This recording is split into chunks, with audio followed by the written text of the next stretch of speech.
So first question that was emailed in, we're looking for a higher or at least an equal swing high and entering on a higher swing low.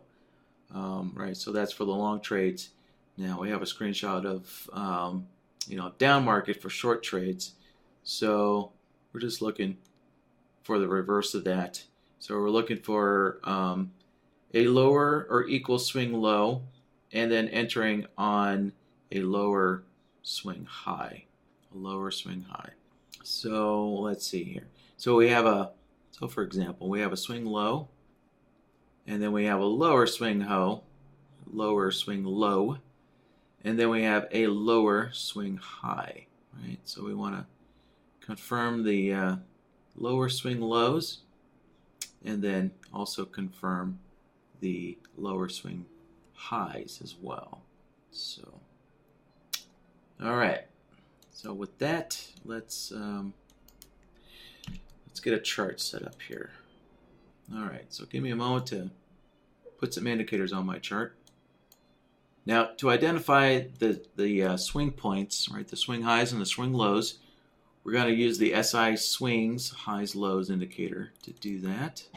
Let's see, number of swings. I think we're going to want 4 for the number of swings, and usually a swing sensitivity of number 3. Usually that's pretty good for starting off with. That can always be adjusted later. Any other thing here is let's adjust the bars. So we're using a Unirenko. Let's see, T1, R3, and 098. Okay, 098. So let's adjust the bar types. Let's see, there we go. Unirenko, T1, R3, 98. That does not look correct.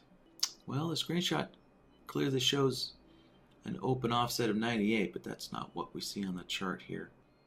I think that should only be 1. All right, let's make an adjustment here. All right, well, I'm just going to go with that. That's, I guess, as close as I can get my bars to look to that screenshot. Okay, so let's see. Let's kind of take a look at our chart here and try and identify some setups here. So let's see. All right, so we have we have an uptrend going on here. So we do have a higher swing high identified there, right? And we need a higher swing low as well.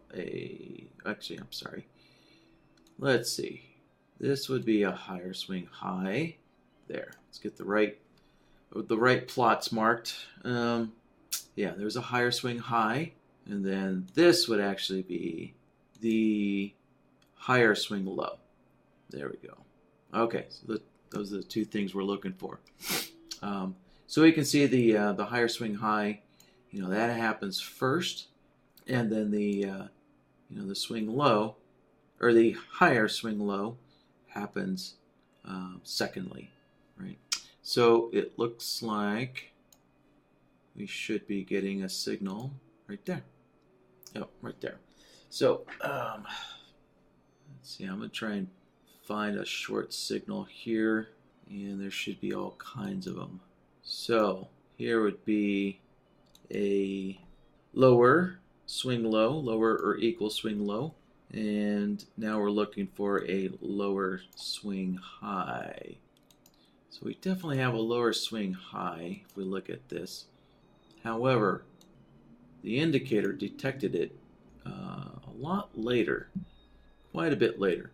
So I'm going to see if maybe I think I can adjust that here. I think the number of swings, actually, we may only need 3. So setting this back to the default of 3 and 3 might correct that. Yes, there we go. That took care of that. It still came pretty late. Let's see. Yeah, I think I'm going to adjust the number of swings down again. And there we go. Okay. That looks a lot better. There we go. All right.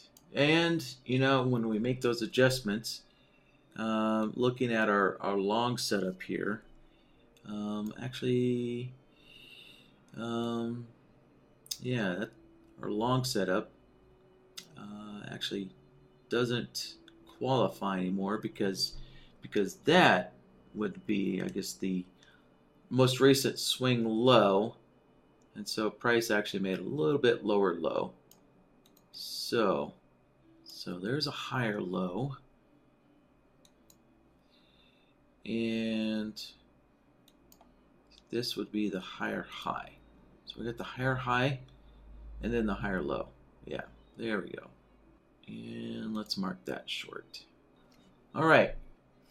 So we have a couple of places identified on the chart that we want. We have the swings indicator dialed in, the swings highs lows indicator kind of dialed in there. So yeah, with that, I guess let's start building in BloodHound. So, all right, so we have BloodHound opened now. First thing I need to do is name today's file here. So I'm just use the change button here.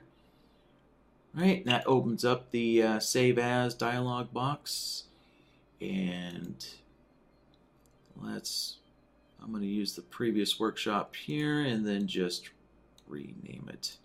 Let's put in today's date. There we go. Save that. Good to go.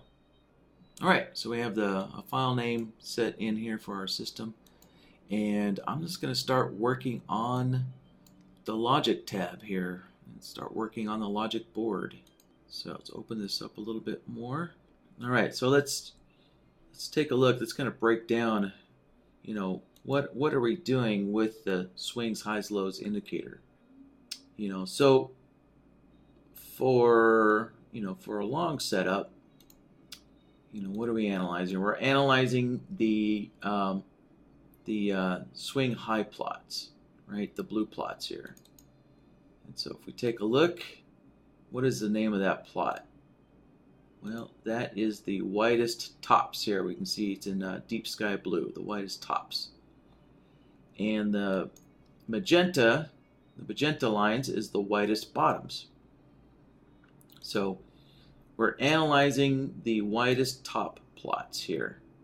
And right, whenever that plot steps up, we know we have a higher swing high that was made. And same thing with the widest bottoms plot here. So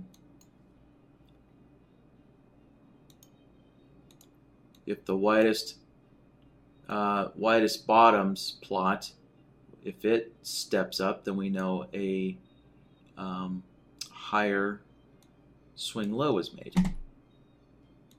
Right.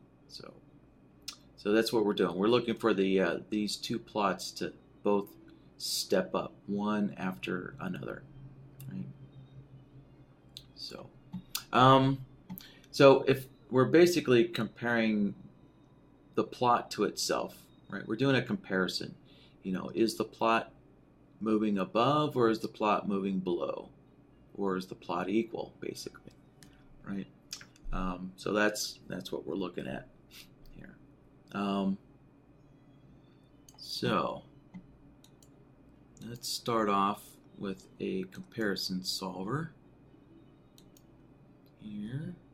Oh, I need to make a new logic template first. So hit the new button, and there we go. New logic template. Let's give this a name here. All right, so we're looking for a higher high and a higher low. So we're also looking for a lower low and a lower high. That would be the reverse. There we go. All right, so that's what we're looking for a long, and then a lower low with a lower high is what we're looking for a short signal. Okay, so we have a name figured out. So now let's grab a comparison solver. Right.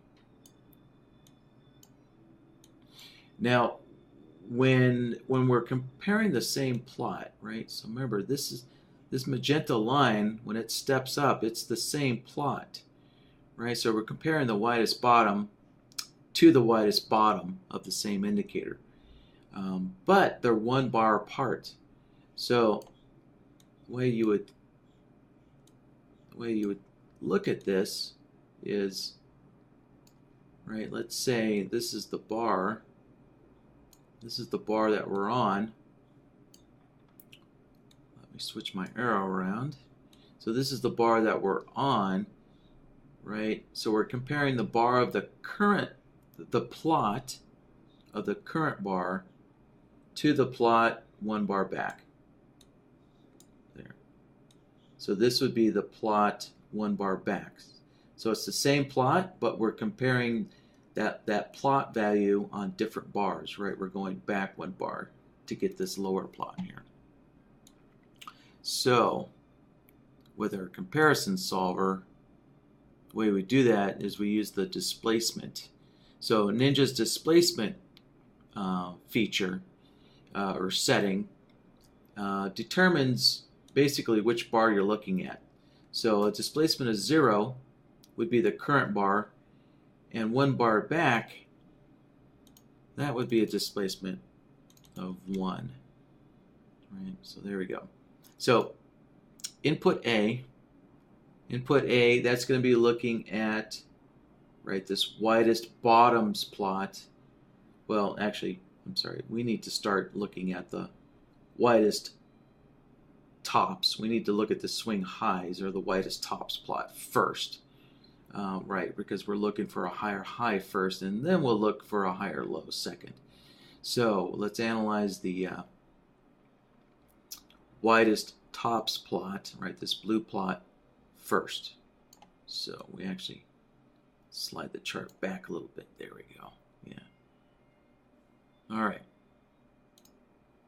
So input A, all right, that's going to be our swings, highs, lows indicator.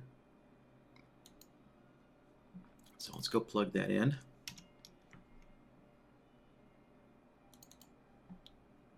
All right, swings, highs, lows indicator. And let's plug in the settings that we're using. So we adjusted the number of swings down to 2. And we left the swing sensitivity at 3. So, you know, obviously you can adjust that if you need, you know, if you need more or less swing sensitivity for the indicator. And now the next thing is go figure out which plots we're using here. So we're using widest tops for a long, and then we're going to be using the widest bottoms for a short signal. All right. And we're going to do the same thing for input B, right? The exact same indicator, exact same settings. The difference is that we have a displacement set to 1 here. So, okay. So let's do the same thing again here. All right, again, adjust the swing number of swings. Select our plots as we're using them. Click OK. And so let's take a look here. So far so good, right? This widest tops steps up and we get a long signal. It steps up again, another long signal. If we look back here, right, when this widest tops plot, the blue plot steps down, right, no signal there. Right, these short signals are coming from the widest bottoms, right? So when the widest bottom steps down, we're getting the short signals, right? So remember, for the short side, we're looking for lower swing lows, lower or equal swing lows. So here we go. This would be a lower swing low being detected here by the indicator. All right, so basically, number 1 here for both the long and the short, that's what this solver is doing. It's basically doing rule number one for us. All right. So let's give this a name here.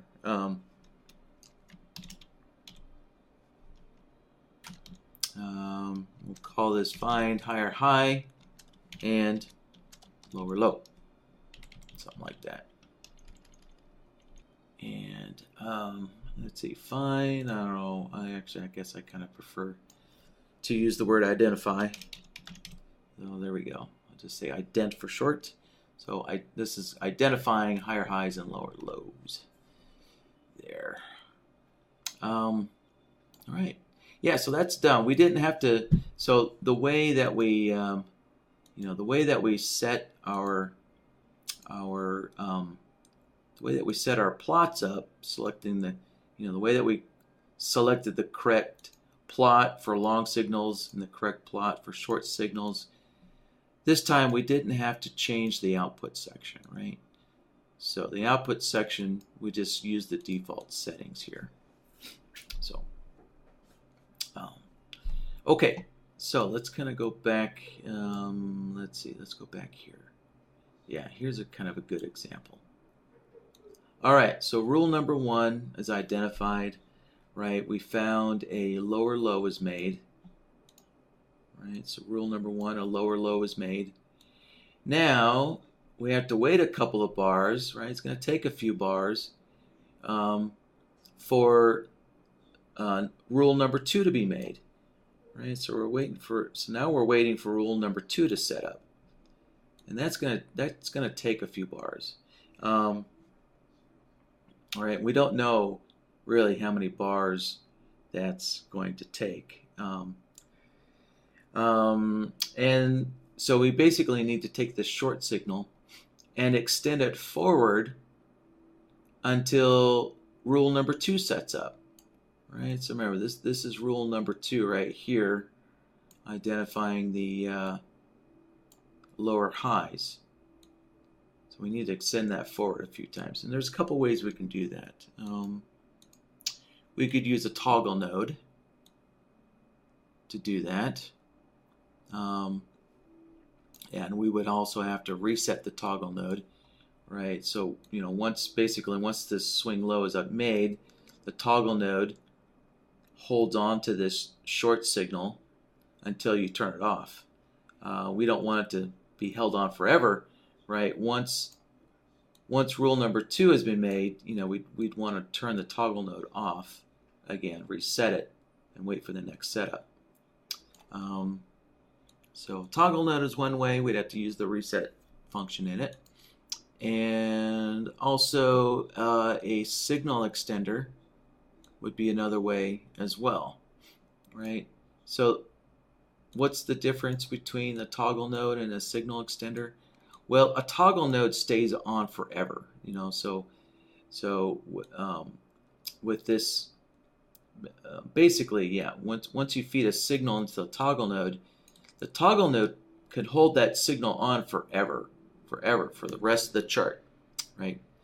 But a signal extender, it has a predefined number of bars in which the signal extender will extend a signal for. So like the toggle node can be used to extend a signal forever, basically, indefinitely. The signal extender has a built-in number of bars so that your signal can only be so this short signal would only be extended forward, a limited number of bars, and then it gets reset. Yeah. So that's kind of like the advantages between the toggle node and the signal extender. So I'm going to, I guess since we're using these Uniranko bars, and let's also take a look at the screenshot here. Let's see. So on this chart, yeah, let's see. It looks like there could definitely be a fair number of bars here. So we got 1, 2, 3, 4, 5, 6, 7, 8 bars there. And 8 bars there, right? So it took like from when this swing low was made, right? The swing low is made. It took at least 8 bars to get to the next signal. Actually, it took 9 bars, right? So,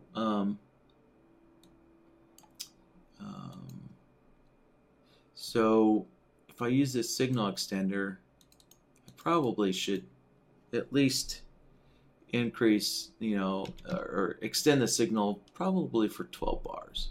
Just to start with, a starting number, just to kind of start with. That can be adjusted at any time here. And yeah, the big difference is I'm using oil. Oil could be a lot more volatile than the ES, so that might be why there's a lot less bars in between. So I guess we'll switch this over to the ES. And let's reload the data here. Let me see if I can match a little better. For some reason I think the settings on this screenshot don't really match. Well, actually, yeah, it's got a reversal of 3, and that does appear to be a 3-tick reversal bar. Okay, no, I think I need to up that to 1.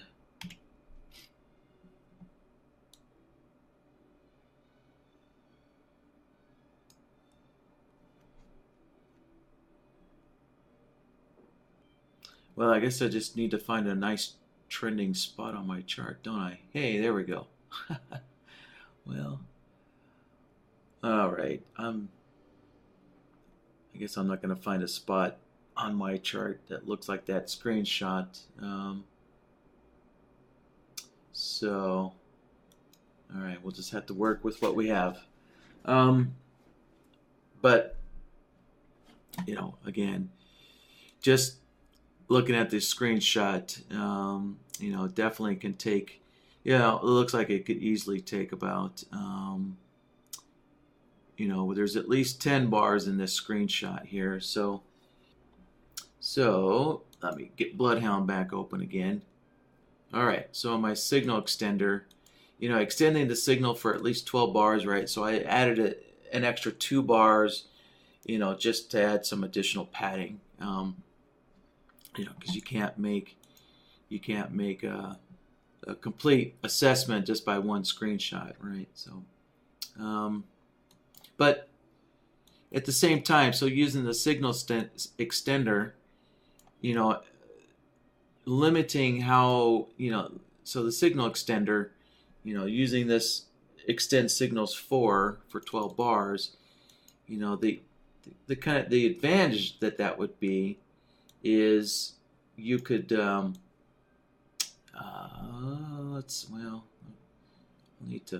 okay, yeah, here we go. Here's a good example.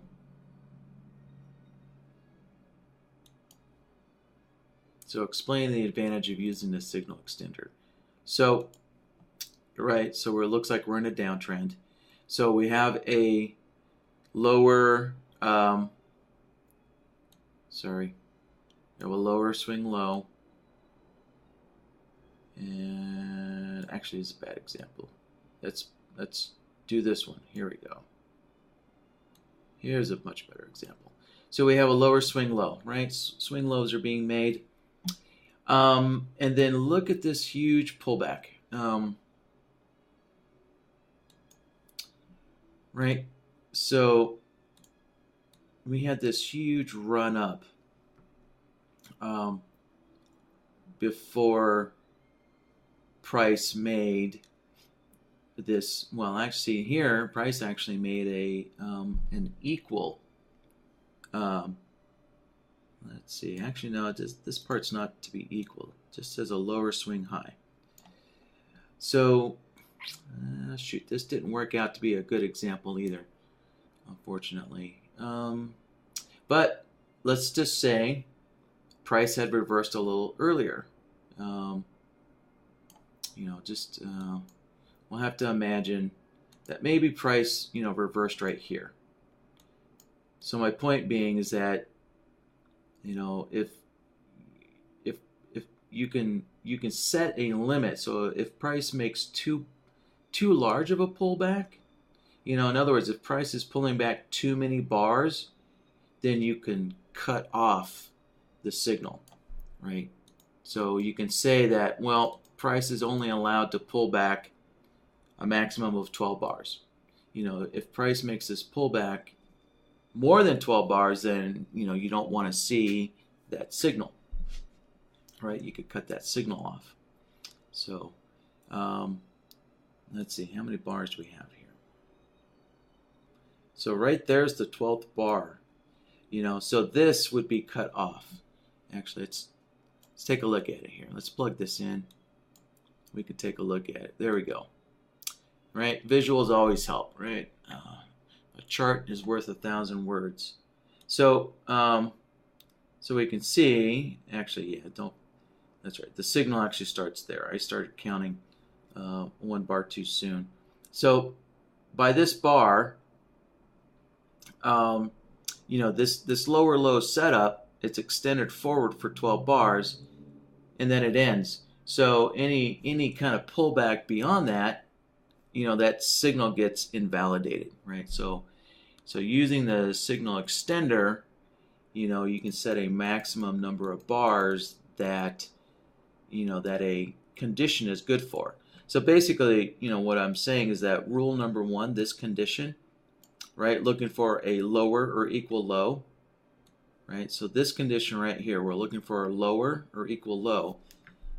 What I'm saying is that this condition, rule number 1, is only good for 12 bars afterwards, right? If we don't get a reversal after 12 bars of condition number 1, then this setup, then rule number 1, that setup for rule number 1 gets invalidated, right? And we just would, and so a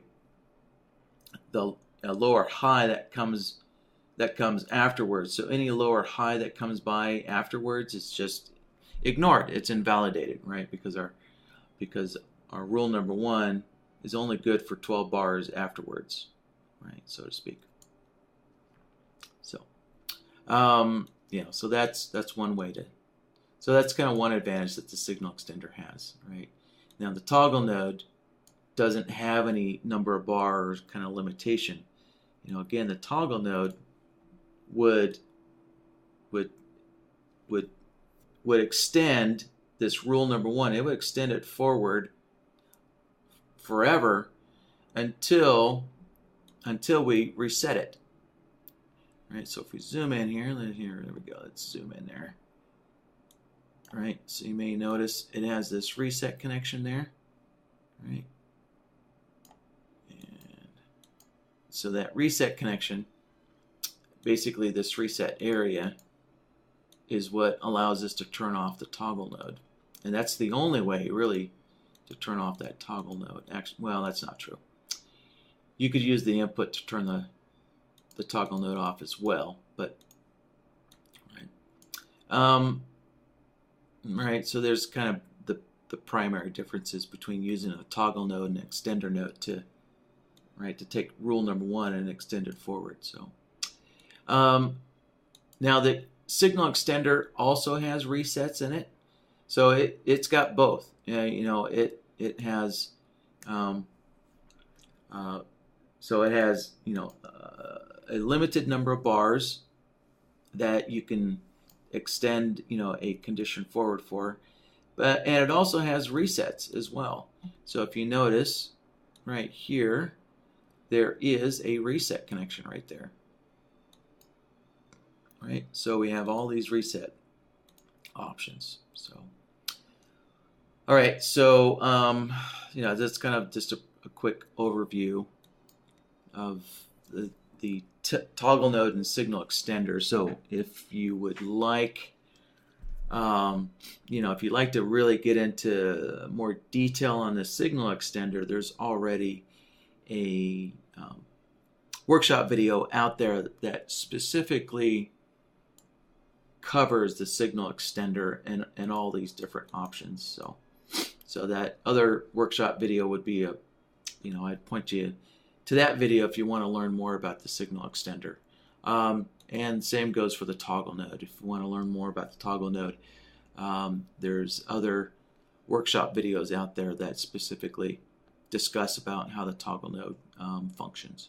So, all right. So for now, I'd say we're good.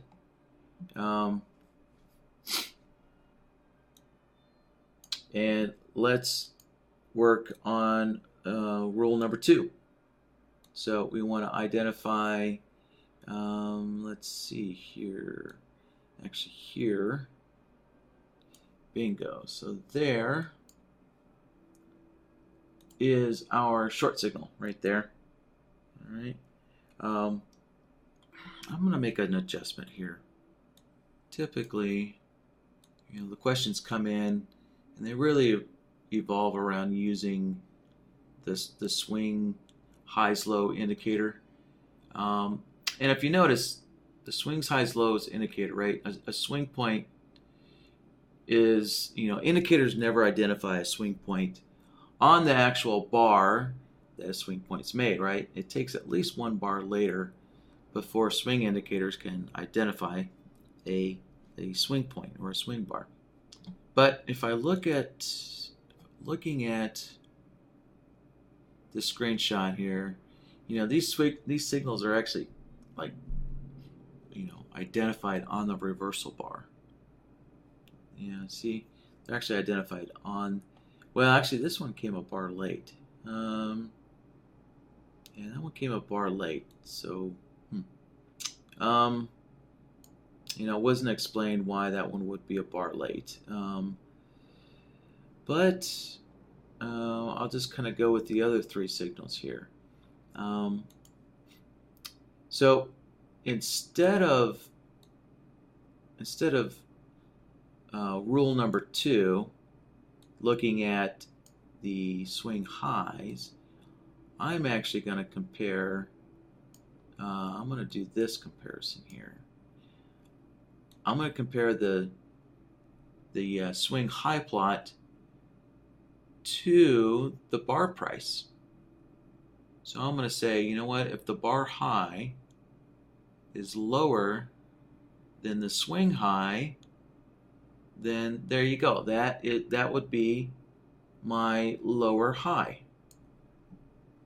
All right, so for rule number 2, I can identify my lower swing high 1 bar sooner by comparing the swing high to the high price of the bar on a reversal bar as well, right? So on a reversal bar as well. So actually what that's going to do, well, so here's the issues in doing that, right? Obviously, if you try and detect things too soon, you would get some, you might get some fake outs, right? So we'd actually get a signal there and price continues on. Whereas we can see over here, if we wait an extra bar, there might be a higher chance that price will continue on, right? So, right, so there's kind of the trade-off, right? There always seems to be a trade-off when you're doing stuff like this.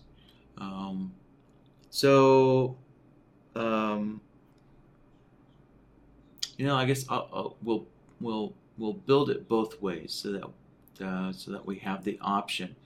We can have the option of getting the signal right on the reversal bar, or we can wait until we get the signal once the swing indicator identifies a lower swing high. Right? So we can build it two ways here. Right, and that's the beauty of BloodHound. It allows you to kind of whip out both these ideas at the same time, and then test it out for yourself. All right, so let's see. I'm gonna identify. I'm gonna build the solver to detect on the reversal bar, right? So we'll build the solver to detect on the reversal bar here. Okay, so again, what are we doing? We're making a comparison. We're comparing the swing high to the high price of the bar, to the bar high. That's what we're doing. So we're making sure that the bar high is lower or less than the swing high. Right? We want this bar high to be less than the swing high or below it. So let's grab another comparison solver and let's plug this in.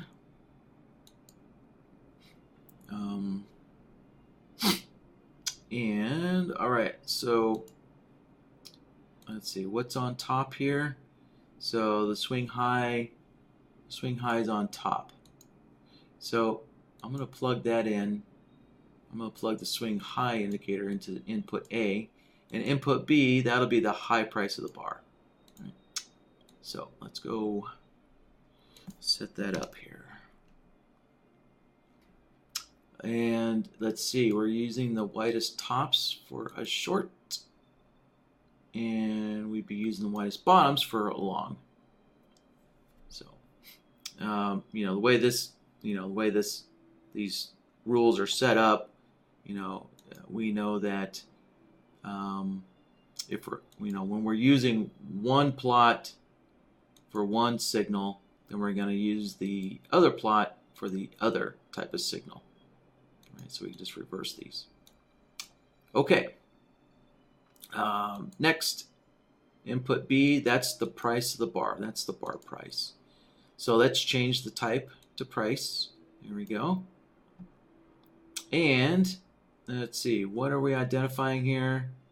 We're identifying a short signal, so that's a short setup there. Let's shrink that chart up a little bit. There we go.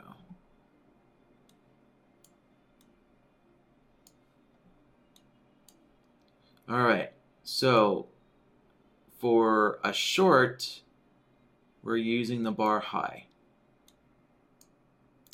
And for a long, well, we'd be using the bar low for a long signal. So we'll set this to low. Basically, you can tell that we're using the opposites, right, for everything. So the opposite.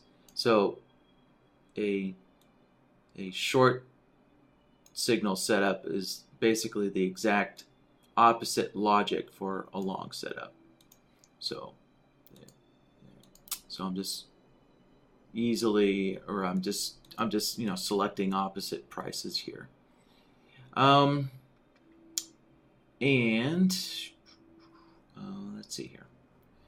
Now this needs to be a lower swing high or a higher swing low, right? Rule number 2 does not say equal, right? Rule number 1 has an equal in it. Rule number 2 does not. So what I'm going to do is I'm going to put at least a 1 tick difference.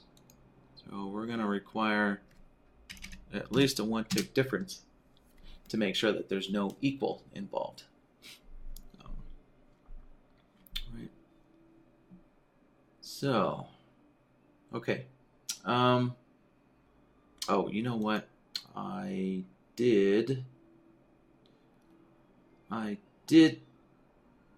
set these up backwards. Yeah, if I want to use the default, if I want to use the default settings, if I want to use the default outputs, I could just reverse the outputs here, but I guess it's just a matter of preference here. But I kind of like to use the default outputs here.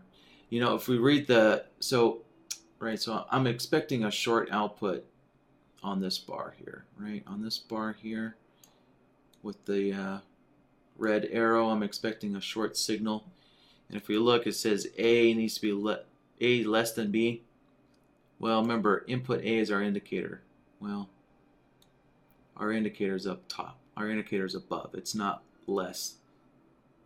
It's not less than the high price of the bar, right? B, so it says A is less than B. Remember, B is the bar high. So I'm actually going to do a quick reversal. Reverse my inputs. This is just a matter of preference. Right? I could just reverse the outputs here if I wanted to, but I'm going to reverse my inputs instead of reversing the outputs.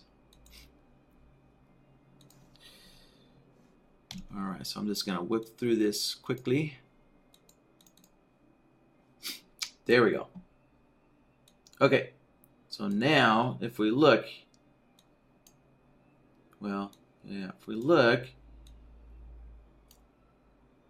there's going to be a lot of short outputs, right? Because remember, what is this solver doing? You know, if we look at BloodHound's output, so if we look at BloodHound's output, right, you see all these short outputs here, in here. Why is that? Well, because look, when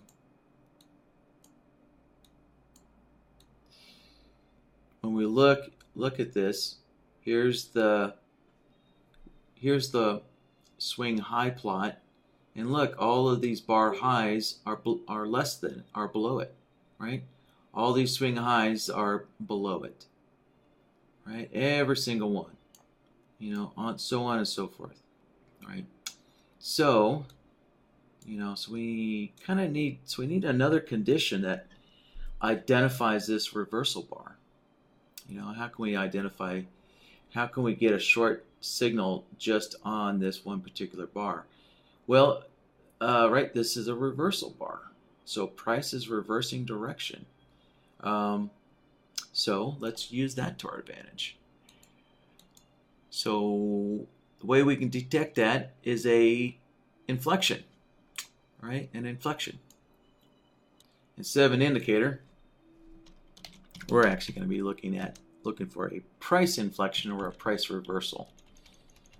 Right?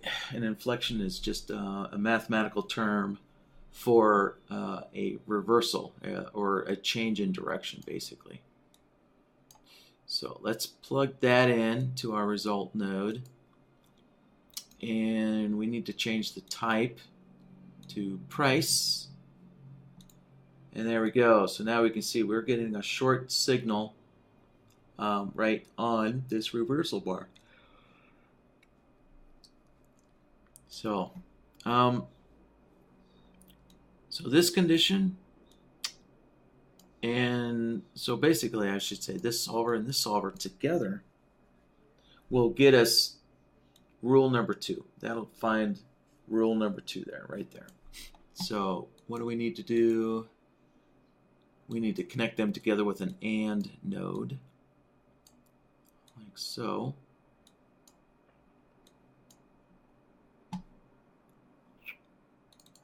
Okay. Now, when we look at all these, right, whenever there's a reversal bar where the bar is basically where the high of the bar is below the swing high, we're going to get that reversal signal there. Right? So that's for number 2.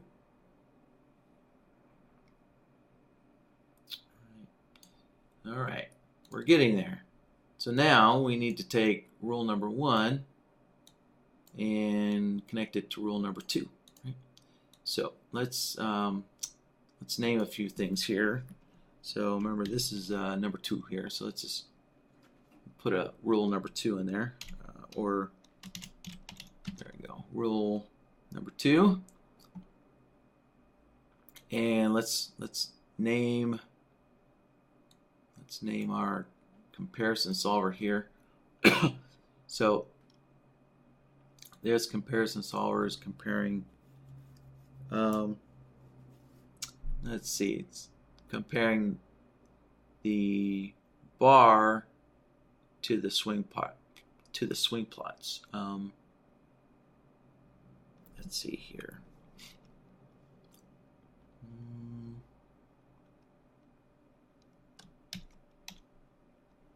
So this is comparing the low or high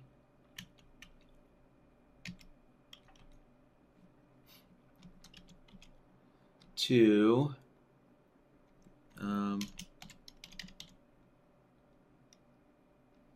it's comparing the lower high. Let's see here. Comparing the bar low high to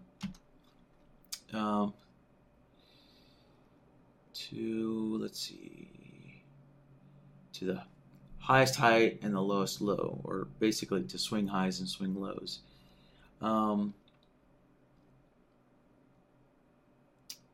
So it's going to be to the lowest low or the highest high. Yeah, there we go.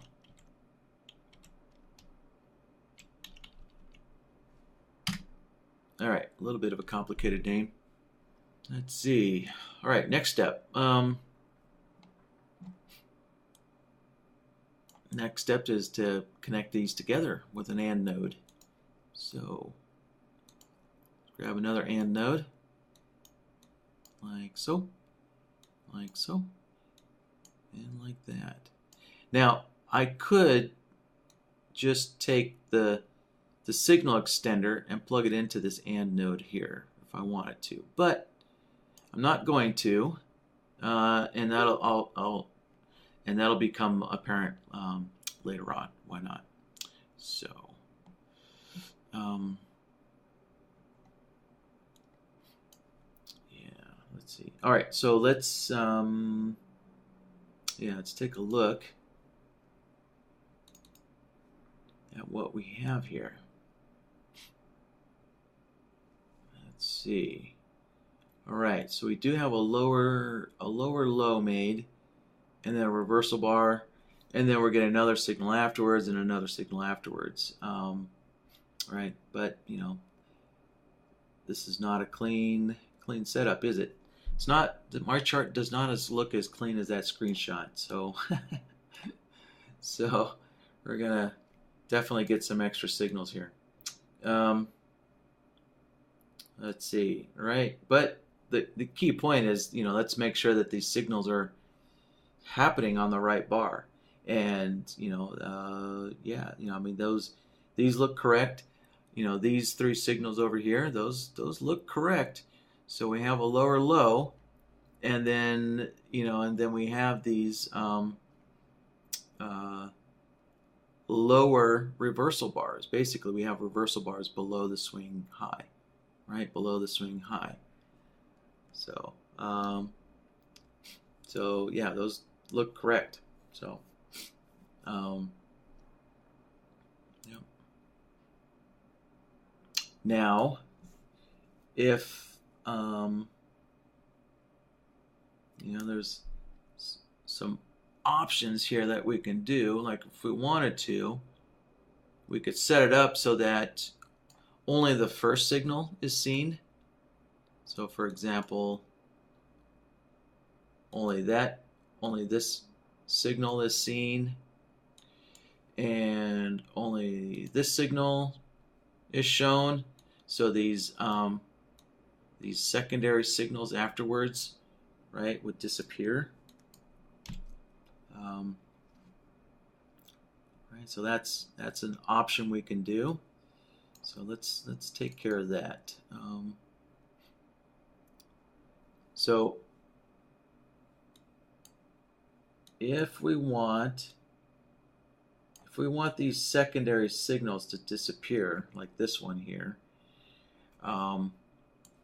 what we need to do is turn our signal extender off.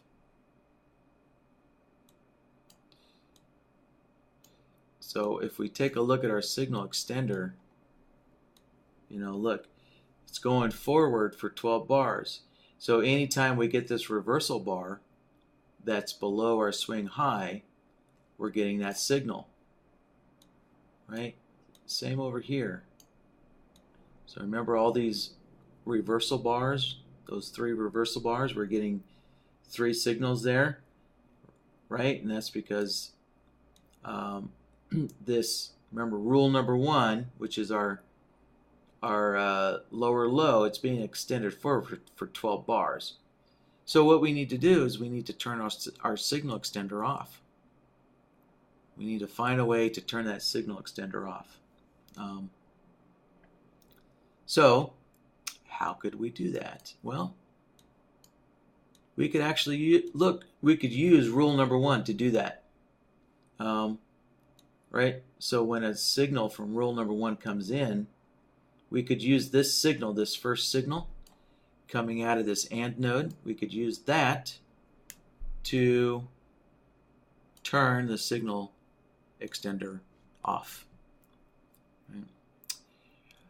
And we could simply do that if let's plug that into the reset. And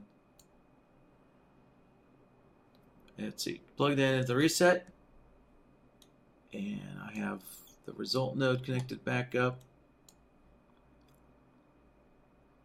Now, you'll notice nothing's happened. Well, that's because our reset, I'm sorry, our signal extender doesn't have any resets turned on.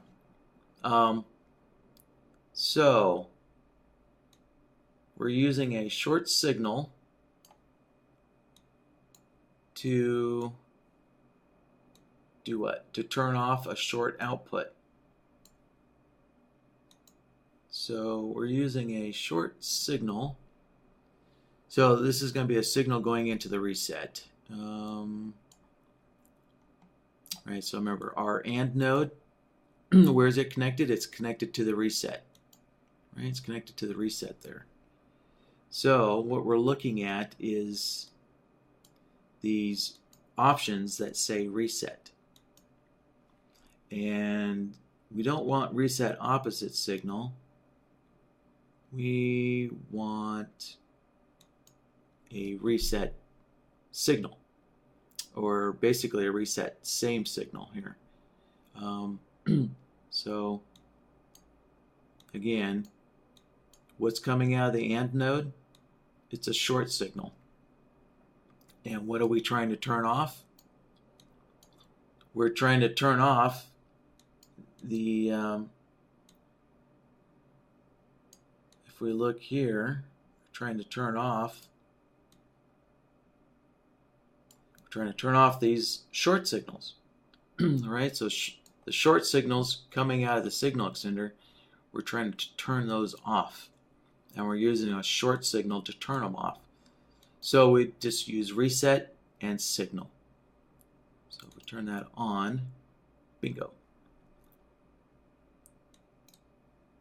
Right? So if we look at the output now, right, our output here, we only have one signal output there, like so. So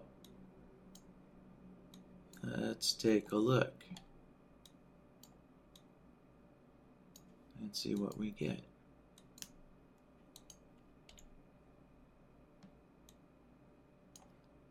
All right, just a minute while I make a few adjustments to the chart. There we go.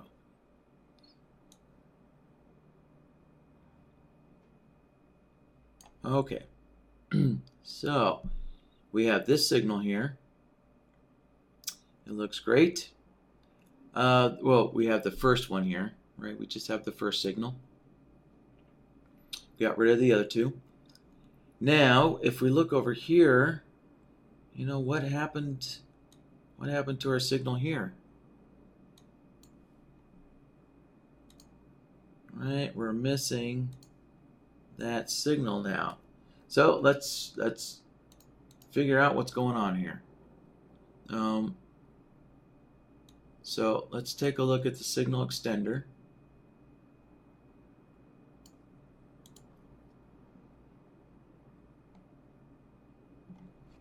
And when we look at the signal extender, we can see, right, rule number 1.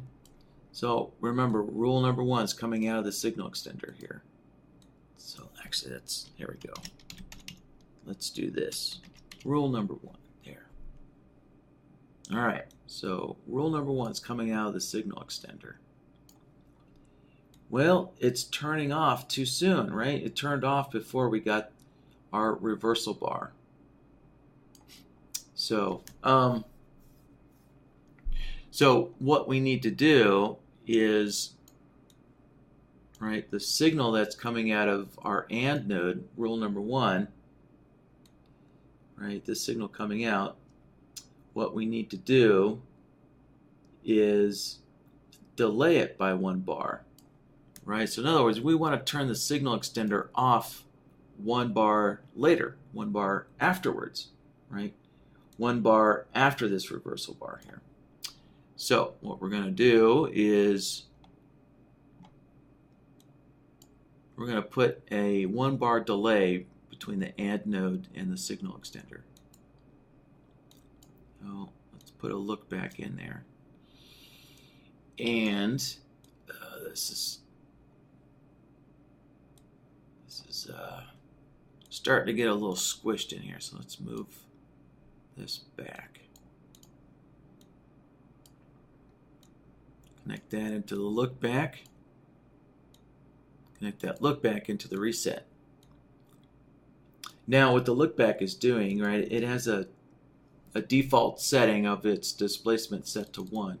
So remember that displacement basically creates a 1 bar delay, so to speak. So that's what we want here, right? So I guess we can give this a name here, right? So this is a 1 bar delay. So there we go, 1 bar delay to the reset of the signal extender. So now let's take a look and see what's going on. All right, so now we have our signal back. There we go, so that signal's back. And let's take a look. All right, we still have this one.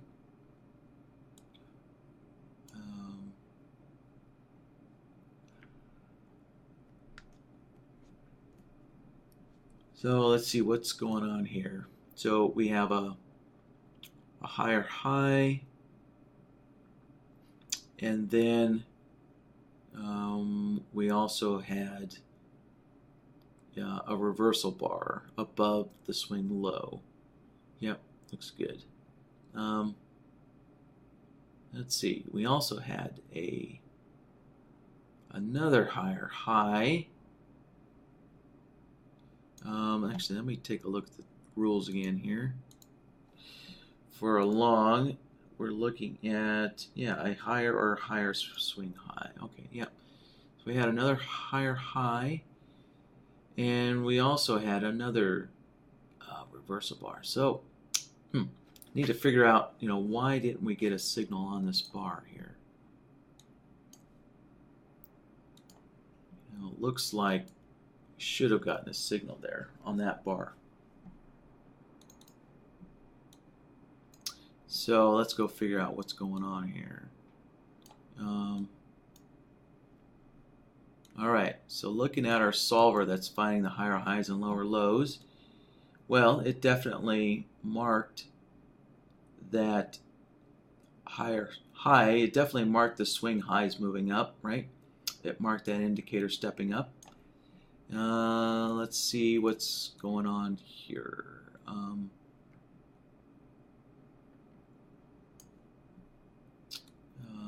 Okay, we have the signal extender going. Looks good. So let's check out rule number 1. Rule number 2. So no signal on rule number 2.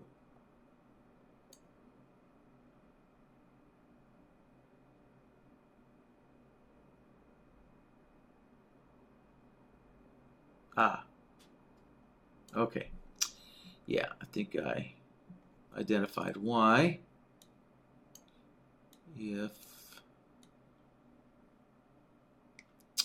Alright, so we're looking at this solver here. So remember this solver, I had put in a distance of 1 tick. Right, a distance of 1 tick. And if we look at our outputs here, it says A is less than B, not A less than or equal to B by 1 tick. It says A less than B by 1 tick, right? And if you look at BloodHound there, that 1 bar is missing a long output, right? On this 1 bar where we have exactly a 1 tick difference, we're missing a long output there on that bar. So what we need to do, and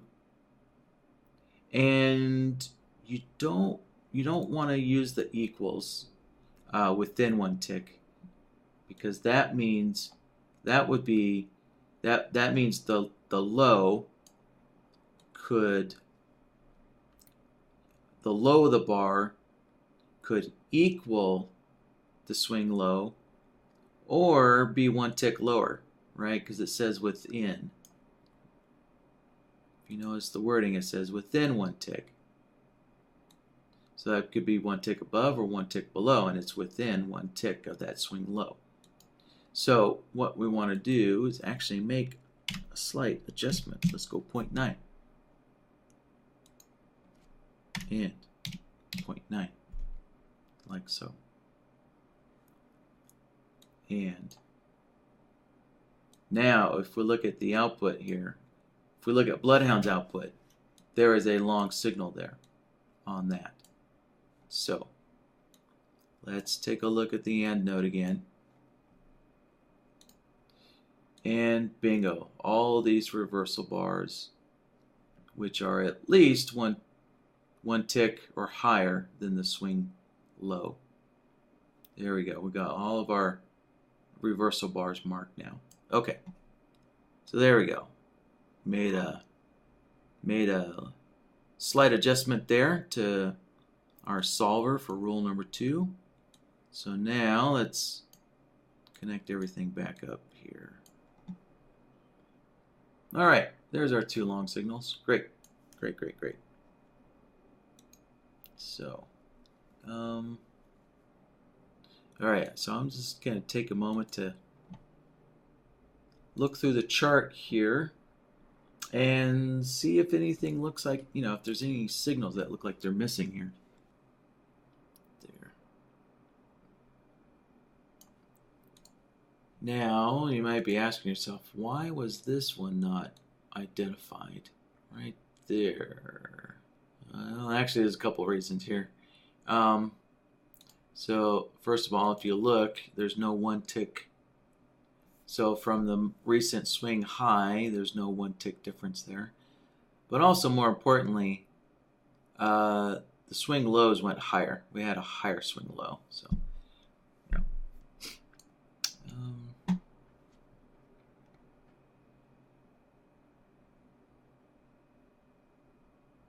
Yeah, all right, I'm kind of satisfied. I think it looks pretty good. So I'm just going to recap something here.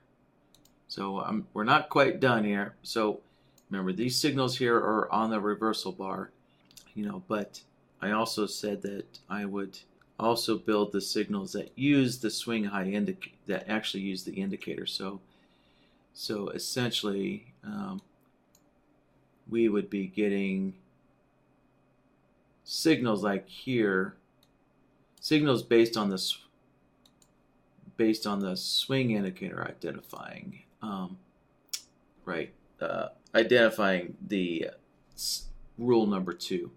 Remember, so right now, again, rule number 2, I'm comparing the bar to the swing indicator, but I also said I would build it slightly different, comparing the swing indicator to the swing indicator. So we'd actually get a signal on this bar versus the signal, versus that signal. So we'd actually wait for the the swing low to be identified by the indicator here. So, all right, so we'll get back to that in a moment. But I also wanted to recap, that again, if you want to see all the signals, so here's like a good example. So remember, there were a bunch of signals in here. What we could do is disconnect this look back and take the AND node, rule number 2, and plug it directly.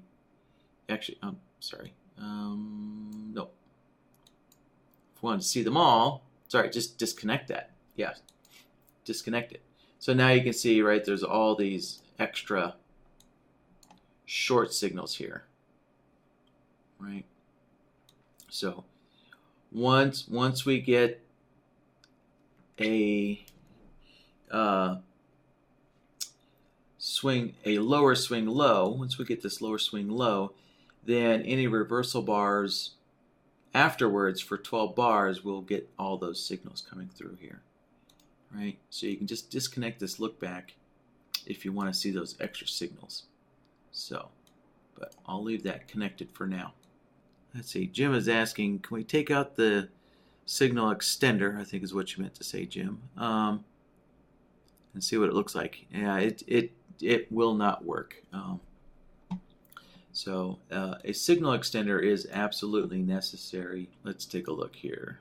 So a signal extender is necessary, right? So let me just mark this bar here, right? So that's, rule number 1 is identified on this bar, right? So remember that this is basically rule number 1, that solver.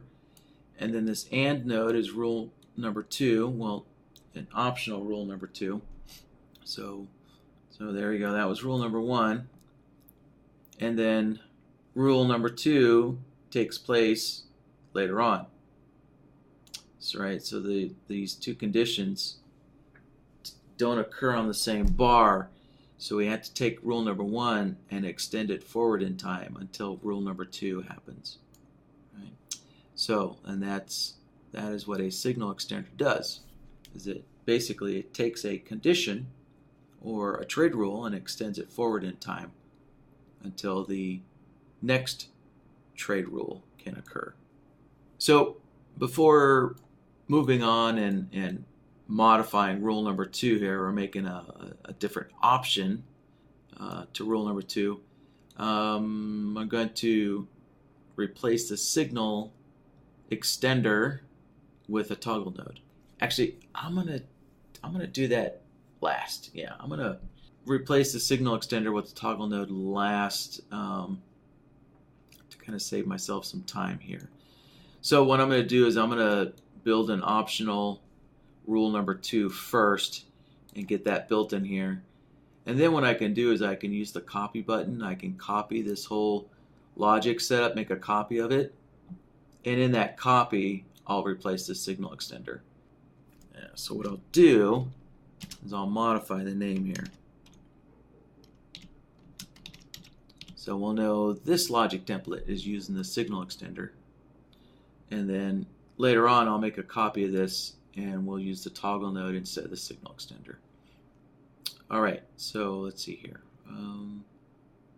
Okay, so I'm going to call this AND node basically kind of like option 1, which uses the reversal bar basically. Or how about if let's do one better here. There we go. Signal on reversal bar. All right, so we have one AND node. That's basically the signal on the reversal bar. And I'm going to move this down here. I'm going to move some stuff around. There. All right. Organize a little bit better. There. Okay. So, yeah, so what I'm going to tackle next is instead of generating the signal on the reversal bar, we're going to generate the signal when the swing indicator identifies the lower high. Yeah, so there we go. So for short, when the indicator identifies a lower high, yeah, we're going to build that option right there, that optional signal there. Okay, so what are we looking for? You know, we're looking for the plot to essentially step down, right? We're looking for the widest tops to step down. So let's take a look at it like this. If we look at it like this, right, what do we have? So we have the plot, which would be on the current bar, and then we're comparing it to the plot one bar back, right? So changing, rule number 2 to look at the swing highs stepping down, or the swing lows stepping up, right? And we're looking at the current bar and comparing it to one bar back. That's an awful like this solver that we had just made here. What we're going to do is we'll grab another comparison solver, like so. Let's plug this in. So let's see. This time, this one's looking for higher lows for a long. What are we doing? We're identifying lower highs or higher lows. I'm sorry. Lower highs. All right. Ampersands are a tough character to deal with programs. So I noticed that the name on the solver, it's not quite printing out correctly. So I'm going to take out that ampersand and put a dash in there. A forward slash. All right. Yeah, at least that forward slash shows up correctly. All right. So remember, rule number 1 was identifying higher highs and lower lows. Rule number 2, what's it identifying? It's identifying higher lows or lower highs.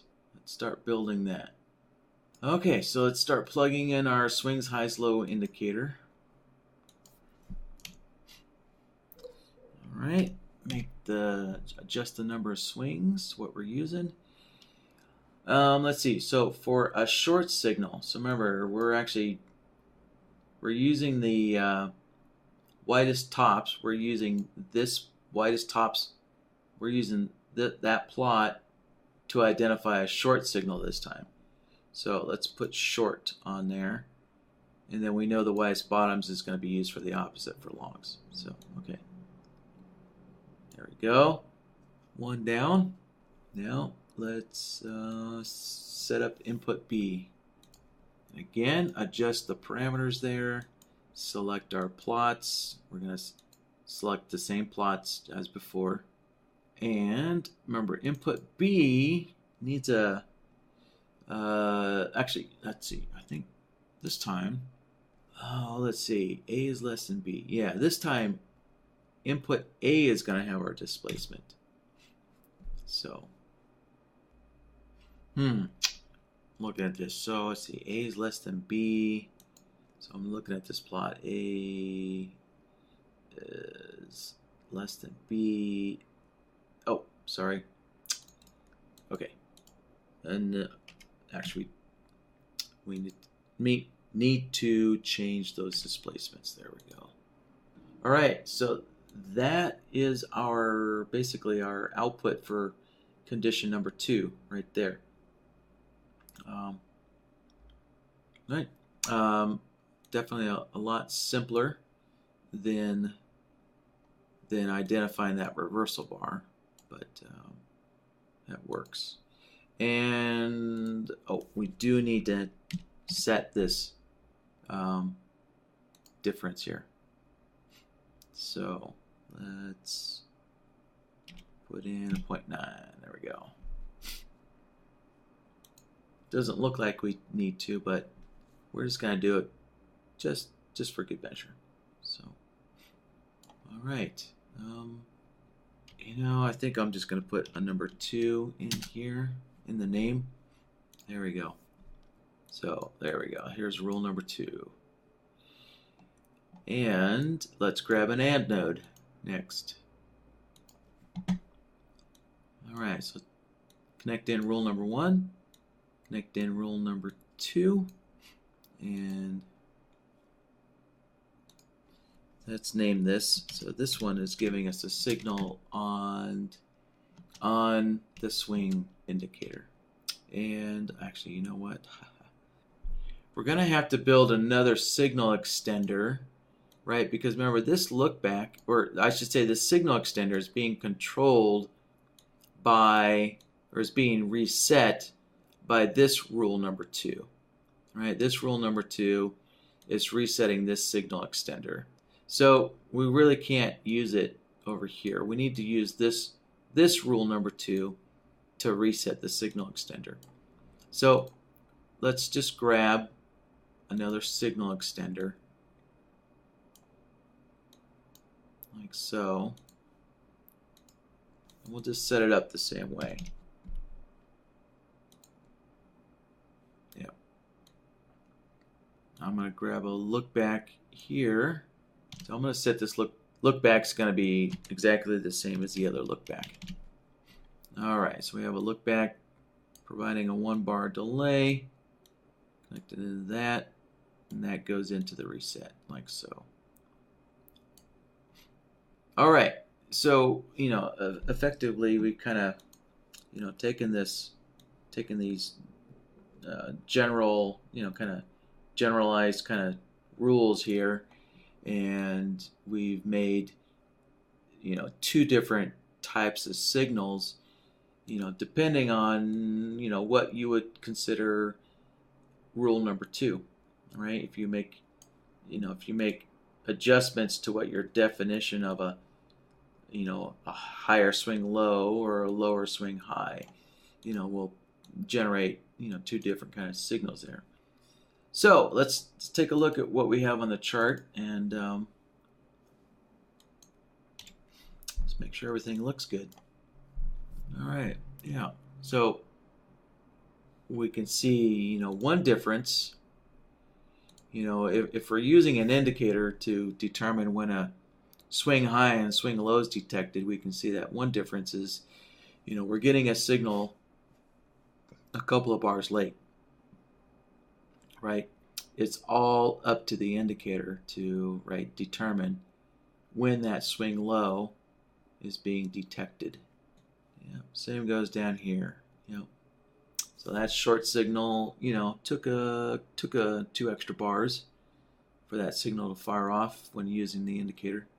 But you never know. That maybe you might decide that the indicator is actually providing better signals. You never know. You just have to go through it and figure out which version you like. So, which is the whole point of BloodHound, right? Being able to kind of mock these ideas up and tweak them, make subtle adjustments and tweak them, and quickly review and see, which kind of, which trade rules, you find better. All right, no new comments coming in, so good. We'll take what we have here, and I'm going to make a copy of it. There, so now we have 2 different logic templates, and we'll take the copy, and I'll just put toggle in there to let us know we're using the toggle node. So I will delete the signal extenders out of here, and we'll grab a couple of toggle nodes. There we go.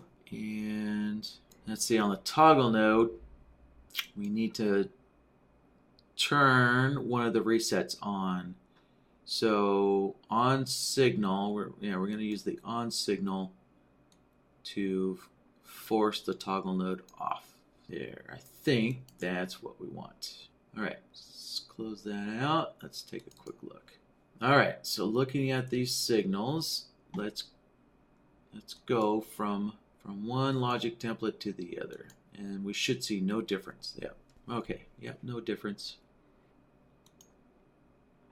You know, the only time we should see a difference is if, you know, as if one of these trends takes longer than 12 bars. Remember, going from rule number 1 to rule number 2, if it takes longer than 12 bars, you know, we'll see that on our first logic template. Or I should say, we won't see the signal in the first logic template, but we would see a signal in the second logic template if rule number 2 took longer than 12 bars to form.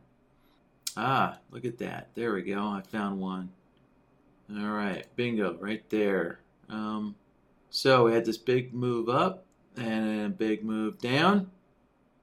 And so the toggle node caught, well, not caught, but the toggle node allowed this signal to get through, right? But the signal extender, which only allows for this 12 bar pullback, you know, basically canceled out the signal. So there we go. So we did find a subtle difference between the two. All right, let's finish. We need to finish this up. We're not quite done. All right, so I'm going to go over to the signal extender, and instead, let's connect up the signal on reversal bar. And let's do the same over here. Connect this up, and then finish putting that toggle node in place here. Okay. So we're taking our solver, connecting it to the input of the toggle node. We're basically taking our reset signal, connecting it to the reset of the toggle node. And on the toggle node, so I have the toggle node selected here, we need to take the reset on signal and set that to force off, right? So when we get a signal coming into the reset connector, it's turning the toggle node off, or forcing it off.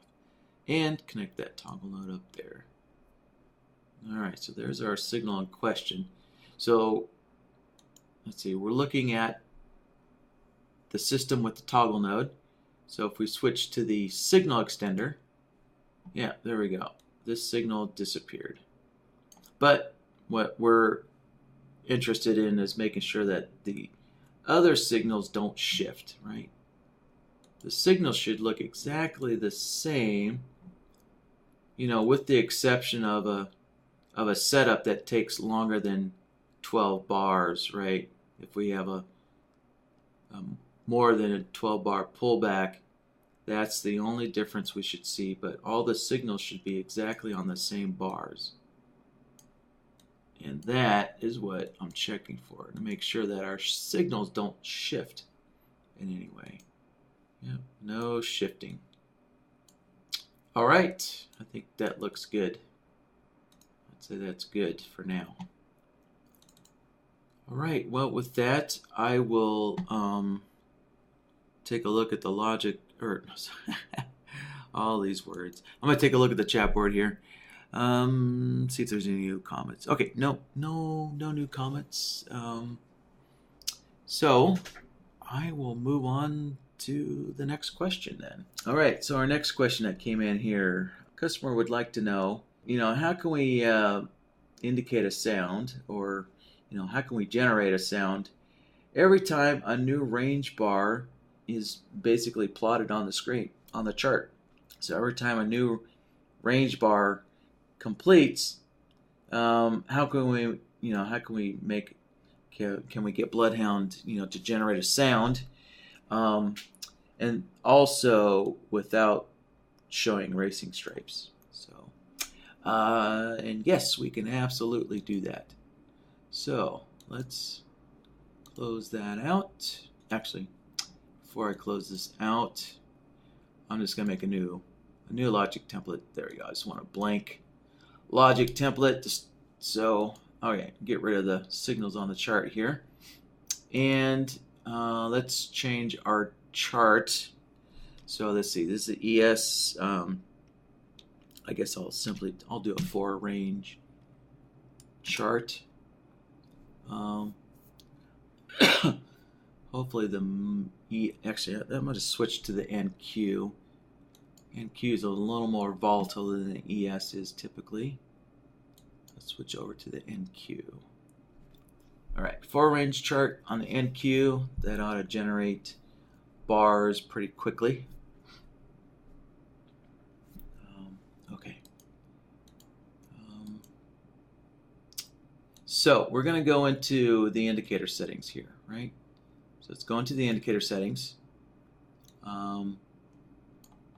And I'm going to go into BloodHound, or click on BloodHound. And a couple things I'm going to have to change here. So if you want to turn the racing stripes off, right, show racing stripes, we're going to set that to false. So that turns off the racing stripes. And then the next part is we need the, let's see, play alerts. So there we go. So now we can pick different sound files for a long signal or a short signal. So, but I'll just pick alert 1, whatever that is. So I'm going to set them both to alert number 1, like so.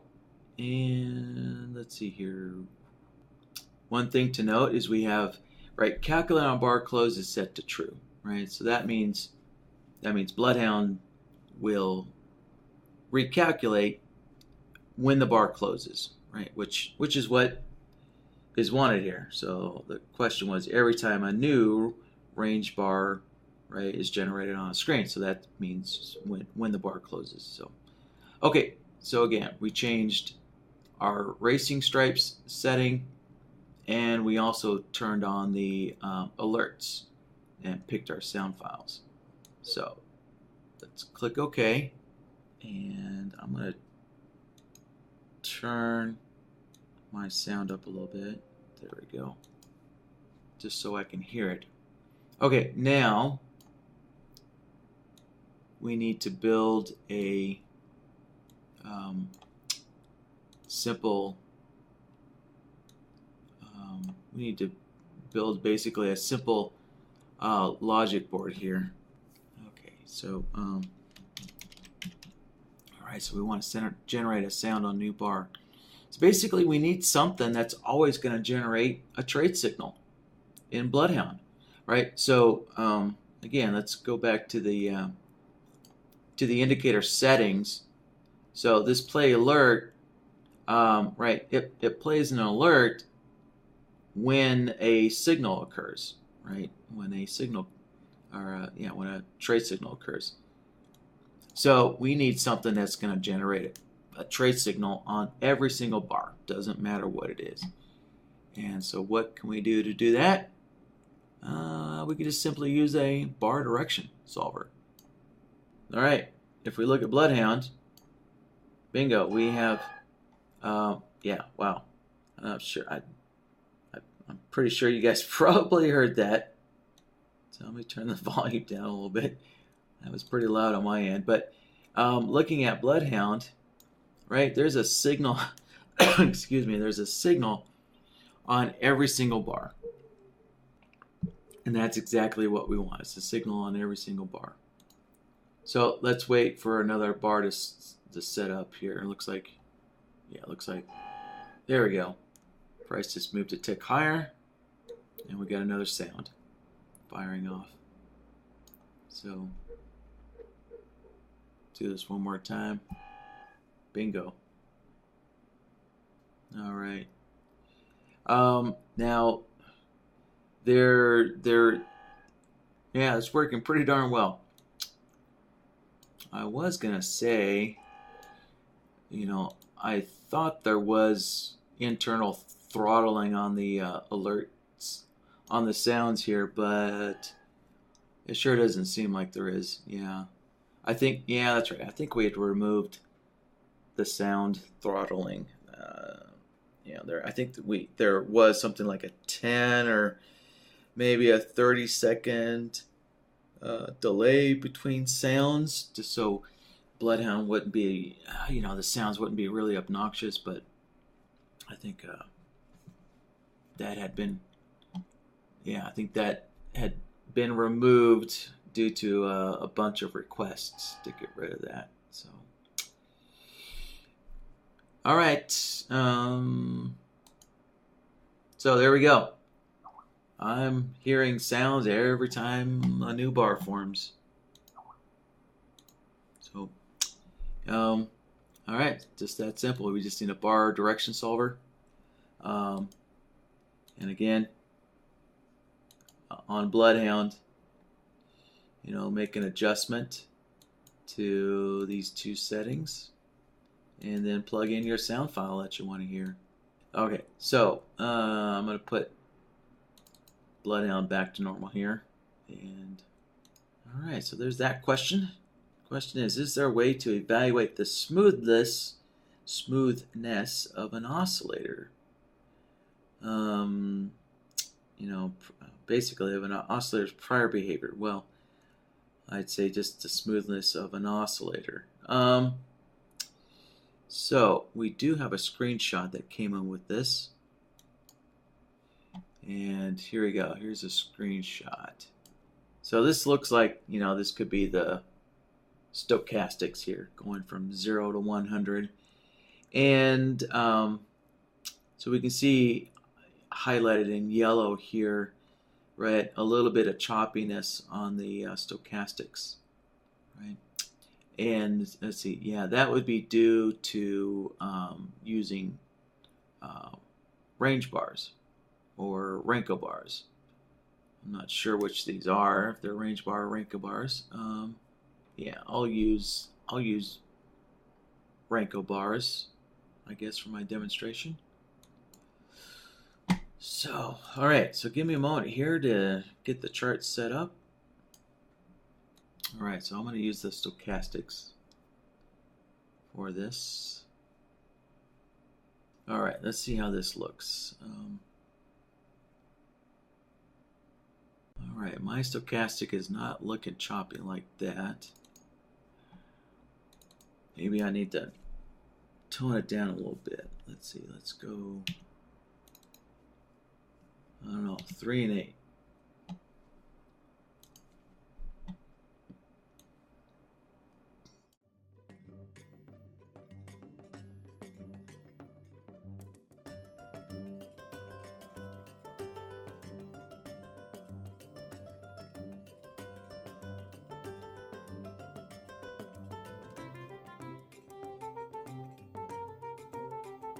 Well, all right. Let's see. I guess that's okay, doable. Maybe let me try the fast stochastics. Maybe that'll work better. Yeah, I'll go with the fast stochastics here. I think that's good enough. Yeah, that ought to work just fine. All right, so let's see. Let's take a look at the screenshot again here. Now, the way this question was written is, it says the smoothness. There is no smoothness solver in BloodHound. BloodHound doesn't have a smoothness solver in it. But I think kind of another way of looking at this is another way of looking at this is the distances between the indicator changing directions, right? So if we kind of look at all the reversal points on the indicator, that could be like an indication of what smoothness would be considered. This area over here was not highlighted, but I can see the indicator's not moving very smoothly, right? It goes up and then it pulls back and then it goes back up, right? It's got kind of a wave saw kind of look to it. It's not very very smooth. So if this is what also would be considered as not smooth, then what's happening is the indicator is just reversing directions a lot. Versus this chart over here, we can see this chart over here, the indicator is reversing directions far less frequently than it is on this other chart. So, so another way, so I'm going to translate smoothness into, I guess the closest approximation that BloodHound can look for is a inflection. The number of inflections within a certain period, right? So when you get this kind of grouping of inflection points on your indicator, that would be the translation of, I guess, smoothness in this case into BloodHound. So let's take a look at that. All right, and let's see. So I guess, so a lot of this ought to be, I guess we'll identify, a bunch of this stuff over here. All right, let's get BloodHound open. All right, switch over to the Logic tab here, and let's start a new Logic template. Let's see. Let's see. How about, what do we call this? Chop on an indicator. All right.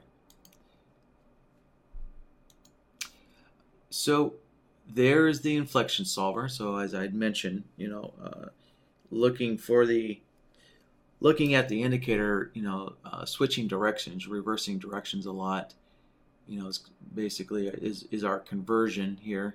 So we're going to use the inflection solver for that. So let's plug that in. All right, and we're using the stochastic fast. So let's plug that indicator in here. And let's see, I'm just using the default settings here for that. All right, and let's just make sure all these reversal points are being identified. All right, looks good. All right, so we got all these reversal points being marked. And let's see here. I'm going to also use the, I'm going to turn on the slope against direction output here. Right, so what that's doing is it's generating a long and a short signal on these reversal points here, long and a short at the same time. Right. And the reason why I did that is the next thing we're going to use is the signal counter. So we can count how many of these reversal points happen, within a certain number of bars. And I guess that's how we could that's how we could check for smoothness. That would be the conversion here. So the signal counter will allow us to identify when these, when our indicator changes direction within a grouping here. The signal counter will do that for us.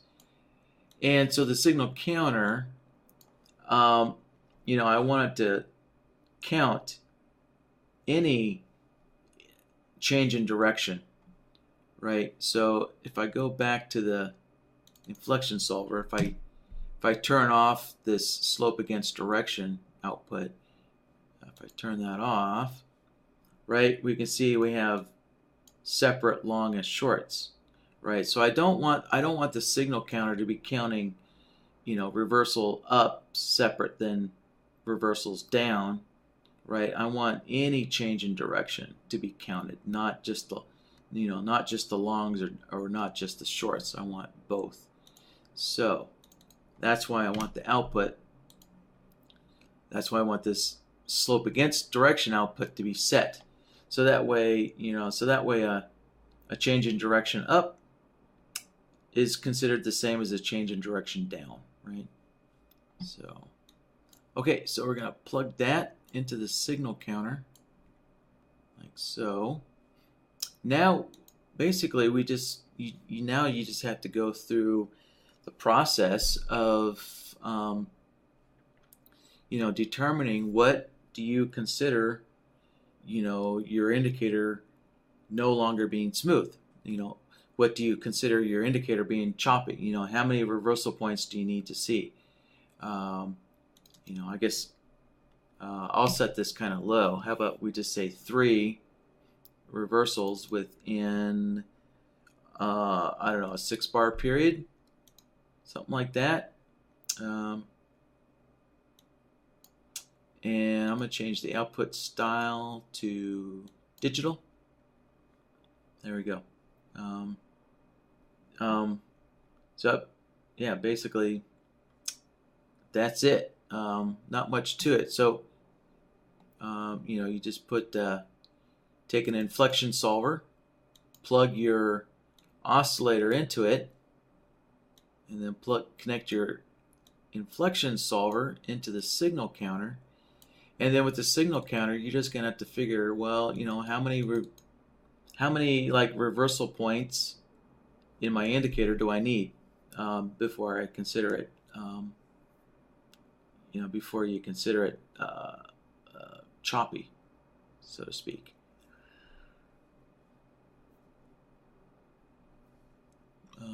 Maybe you only need 2. So there you go. Now it's a lot more sensitive, right? So the counting up to that number, so this is basically counting how many reversal points are in your indicator, and then the look back period, determines, well, how many bars can these reversal points occur in before it's considered, kind of choppy, right? So if you're only counting 2, I don't know, maybe you might want to set the look back down, set it down a little bit further. Who knows? It all depends on what your definition of, chop is on your indicator. So,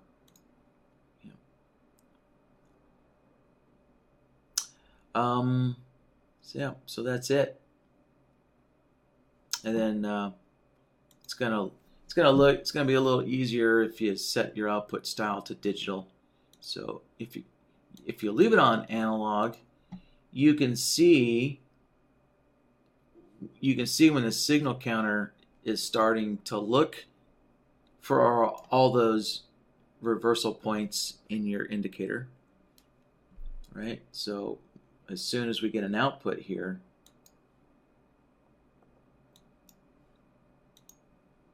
right?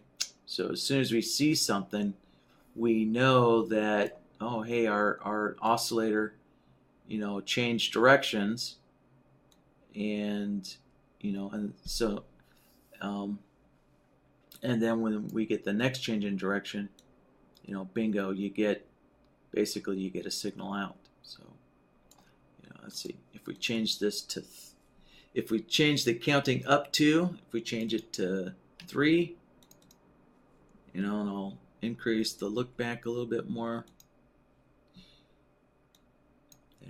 Now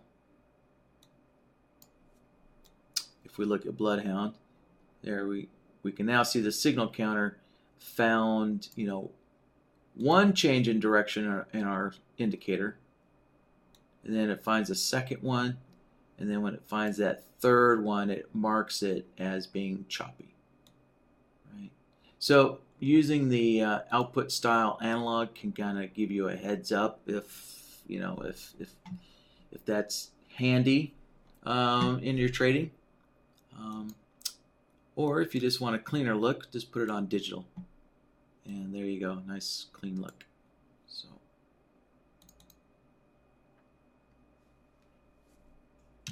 right, I'm going to knock this back down to 2 and 5. That's a little quicker responding, a little quicker response there.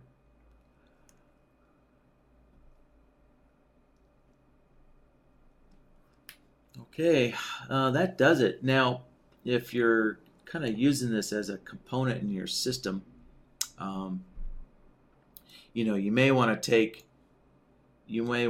these outputs here, these basically kind of these indications, and you may want to extend them further. You may want to extend them out a little further if you want. And just as we kind of showed earlier, right, probably the better way to do that is use a signal extender. You can take a signal extender like so, right? And in this case, I extended them 5 bars, right? So now we can see we kind of have a little more homogenized look here, on the output. So, right. And then also with the signal extender, if you want, you also have that option to reset that signal extender, as we discussed in the very first question of this workshop. So, all right, I'm going to take that out. Okay, guys. Well, with that, remember tomorrow is the Blackbird workshop. So if you have any Blackbird questions, tomorrow's the day. Otherwise, if I don't see you tomorrow, have a good weekend and keep your BloodHound questions coming. All right, guys. If you specifically would like to have your question answered in the workshop, just tell us in your email. All right, and we'll make sure to hold your question off for the workshop. Okay, guys, with that, have a good weekend. See you next week, hopefully.